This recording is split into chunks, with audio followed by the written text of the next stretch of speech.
செங்கல்பட்டு மாவட்டத்தில் இரண்டாவது நாளாக சுற்றுப்பயணம் மேற்கொள்ளும் முதலமைச்சர் ஸ்டாலின் நலத்திட்ட உதவிகளை வழங்கி வருகிறார். இது குறித்தான முழு விவரங்களோடு இணைகிறார் நமது செய்தியாளர் சமய மணிவண்ணன். வணக்கம் சமய மணிவண்ணன். இந்த நிகழ்வில் யாரெல்லாம் பங்கேற்றிருக்கிறார்கள்? முழு விவரங்கள். வணக்கம். செங்கல்பட்டு மாவட்டத்தில் இரண்டாவது நாளாக சுற்றுப்பயணம் மேற்கொண்டுள்ள முதலமைச்சர் மு.க. ஸ்டாலின் திருக்கழுக்குன்றம் மற்றும் செங்கல்பட்டு ராட்டினக்கிணறு சந்திப்பு பகுதியில் நடைபெற்ற ரோட் ஷோவில் பங்கேற்று பொதுமக்கள் மற்றும் திமுக தொண்டர்களை சந்தித்த பின்னர் தற்போது செங்கல்பட்டு மாவட்ட அரசினர் தொழிற்பயிற்சி மையத்தில் நடைபெற்று வரக்கூடிய நலத்திட்ட உதவிகள் வழங்கும் நிகழ்ச்சியில் முதலமைச்சர் மு.க. ஸ்டாலின் பங்கேற்றுள்ளார்.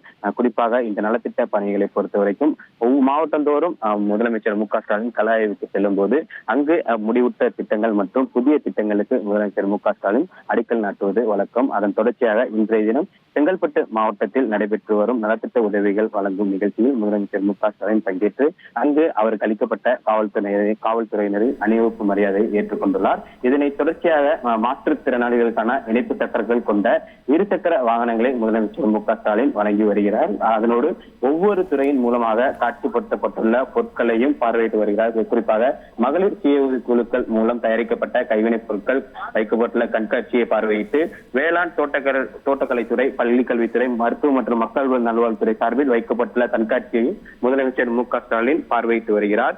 இதனைத் தொடர்ந்து இந்த நலத்திட்ட உதவிகளை பொறுத்தவரைக்கும் குறிப்பாக சுமார் 497 கோடி ரூபாய் மதிப்புள்ள 5 புதிய திட்டப்பணிகளுக்கு முதலமைச்சர் மு.க. ஸ்டாலின் இன்று அடிக்கல் நாட்டுகிறார். அவ்வாறு அடிக்கல் நாட்டுவதோடு சுமார் 280 கோடி ரூபாய் செலவில் 47 முடிவுற்ற பணிகளையும் முதலமைச்சர் மு.க. ஸ்டாலின் இன்று திறந்து வைக்க உள்ளார். குறிப்பாக சொல்ல வேண்டும் என்றால் நகர்ப்புற பகுதிகளில் பட்டா வழங்குவதாவது ஆட்சேபனையற்ற நிலங்களில் வசிக்கும் நகர்ப்புற பகுதிகளில் வசிக்கும் பொதுமக்களுக்கு பட்டா வழங்கும் திட்டத்தையும் முதலமைச்சர் மு.க. ஸ்டாலின் இன்றைய தினம் தொடங்கி வைக்க உள்ளார். இதனைத் தொடர்ந்து சுமார்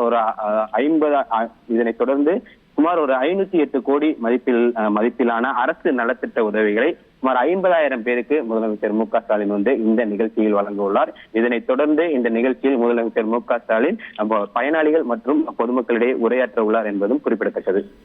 உங்கள் முழு விவரங்களுக்கு நன்றி சமய மணிவண்ணன். செய்திகளை உடனுக்குடன் தெரிந்து கொள்ள உடனே சப்ஸ்கிரைப் பண்ணுங்க.